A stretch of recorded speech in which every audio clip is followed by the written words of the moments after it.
Chapter 7 continued. Kenny just asked, "What are we going to do?" he asked. "I am not going to do anything," the dragon replied in an icy tone. "As I told you before, that was the sport of all my brethren, not me. That's why I'm still here today. And they are all gone, slain by knights like your good old friend George.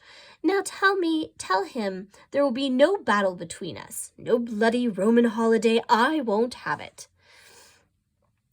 "He has his orders from the king himself," Kenny pleaded, "and the whole town is gathering together for this." "King Schming!" Graham turned to face the boy. His eyes were glowing and wisps of smoke were rising out of his nostrils. "What does he know? When was the last time he sat down and talked to a dragon? Instead of the cadger sends me some carking varlet up here to do the dirty deed, without even a hello, are you today? How are you today? Mind if I cut your throat?" Graham calmed down, picking up his rag, and began polishing himself again. "Now, if George wants to come up for some ginger beer and some good game of chess, well then, I'd be quite happy to see him, and let his shady past stay where it belongs. But no weapons or pointy things can stick, hurl, or jab me with." Kenny slumped his shoulders and looked down.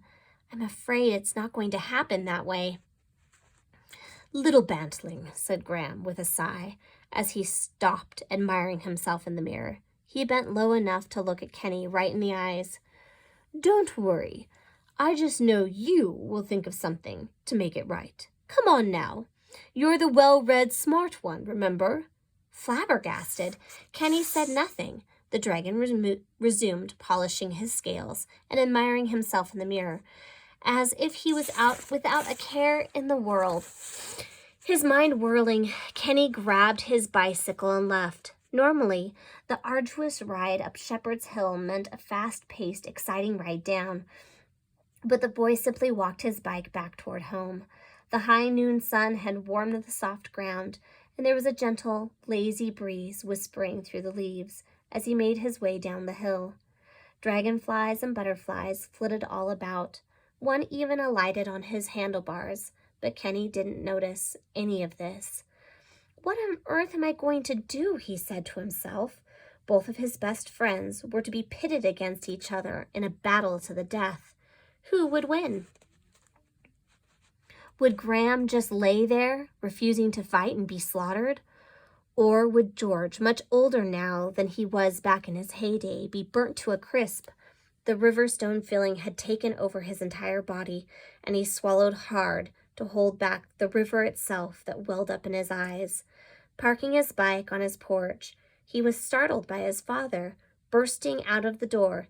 "Kit, hurry, boy, you're just in time," his dad exclaimed. His mother strolled out of the house behind him, tying a kerchief around her head.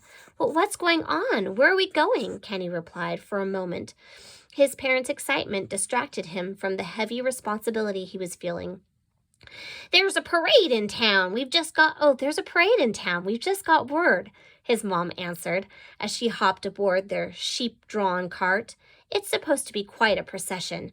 Your father hasn't been this excited since... You made that apple crumble pie for my birthday. Now come on, son," his dad said, slapping the spot right next to him on the driver's bench.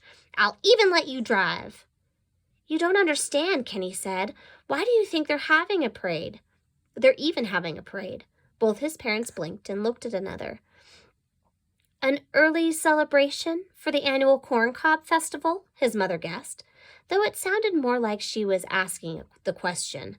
"Pig wrestling?" his dad added, also in a "I'm not so sure this is a trick question" sort of way. "You guys haven't been in town for a while," said Kenny. "This is all about Graham. I'm sure of it." "Really?" his father replied. "I don't know about that." And he paused for a moment, mulling it over. "What would the parade be for?" "Why don't we go to town and see for ourselves?" his mother suggested. Kenny sighed and slowly climbed up on the cart with his parents. It seemed that as much as he might try to escape it, He found himself heading right back to Round Brook and right back into his worst fears.